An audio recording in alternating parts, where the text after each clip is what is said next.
It's Saturday, and of course, I'm back to talk about all the tech news. We got some, Huawei stuff that happened, we got some Steam stuff that happened, and much, much more this week as we, together as a people, take it out.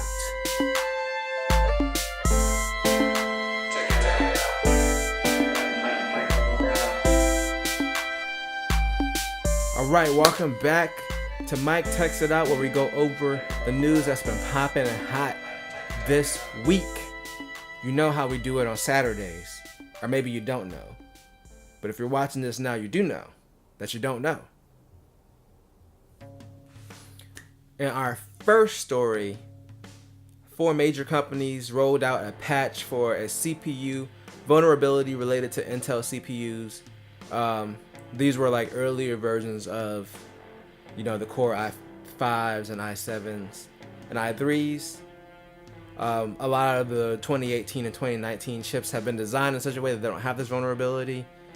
There were previous patches for it, for Meltdown, but there was like another exploit that was found. I think it's called Zombie Load.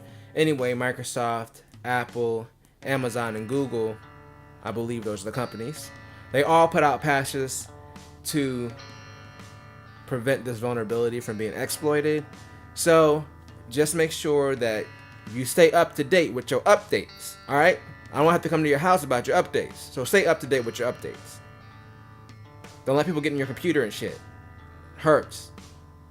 And our next story also involves Apple. Apple Pay is coming to iTunes and iBooks and the App Store. Wait, how long has Apple Pay been a thing and it's not? That wasn't a thing. That wasn't a thing till now. Anyway, it's news, right? So yeah, Apple is bringing their own payment system to more of their apps. It makes sense, I guess. In our next story, the hottest cell phone feature is coming to a much needed service. So Uber is going to add silent mode to their drivers for their upscale Uber Black Card Premium members.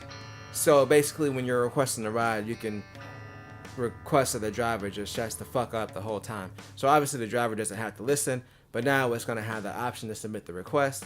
And I'm guessing if it goes well, maybe they'll roll it out to like regular Uber service. I don't know, but it's probably a good idea because like, I don't know you like that. I won't be talking to you. I'm just trying to get to the fucking airport. Like, why are you trying to chit chat with me? Go away.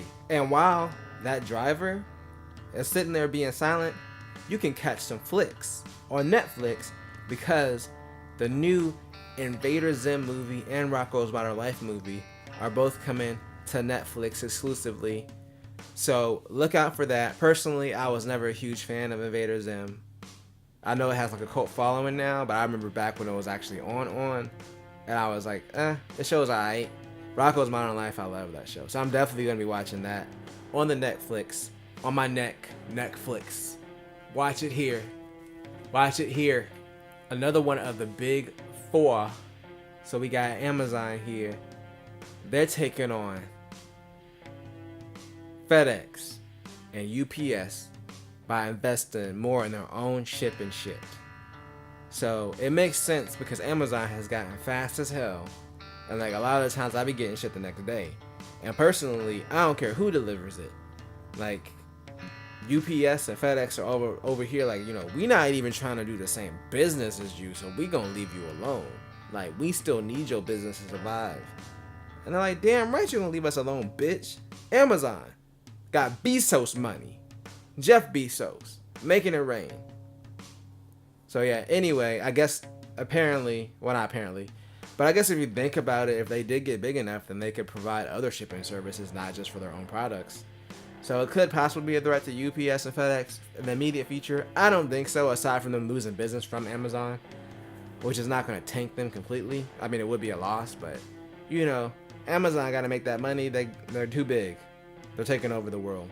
I just got a Ring security system. I don't want to talk about it. I don't even trust it. They keep sending me more echoes. We literally have too many to fill up the house. I'm about to put 2 in the bathroom. Like 2 in one bathroom. That's how many we have. Help! Speaking of Echoes, Amazon Echoes. Sound like I said Eggos for a second. Anyway, I lied. I do trust them a lot. And that's why I'm happy that Alexa Guard has finally rolled out. See? She's happy about it. And what it does is it lets your Echo device be like a glass break sensor or a smoke detector sensor. So it'll listen, like if a smoke alarm goes off, they can connect with your Ring security system to notify the police. So it's pretty cool, especially because we just invested in the Ring system, and that'll save us some money on some glass break sensors.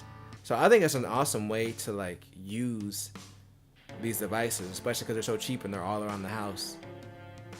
We have too many. They're listening. They're always listening. All right, and our next story is about Steam. So if you remember, about a year ago at this point, Steam announced that they were discontinuing the Steam Link and they were going to do their own app. And it was supposed to be coming like to Android and iOS and Apple TV. And then the app didn't meet Apple standards, aka they don't want a fucking app on their store where you can buy shit through and they're not getting a cut of the money. So Valve was like, we'll work on it. They worked on it and now it's available on iOS. So now you can go ahead right now and download the Steam Link app on your iPad or iPhone. I'm going to try it on my iPad. I already have one of Apple's overpriced and almost useless controllers. So it might actually be useful for something.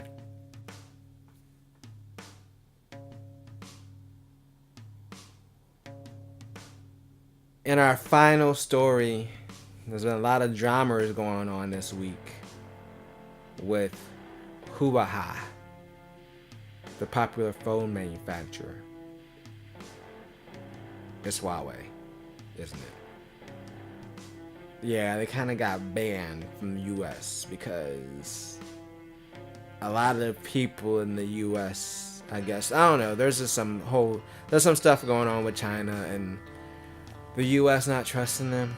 I live here, but I don't follow politics like that. So anyway, like their stuff is banned right now because the point is, at this juncture, we just can't trust products that come from China unless it's the products that we pay China to make, not the ones that they make themselves, even though they make most of our other stuff.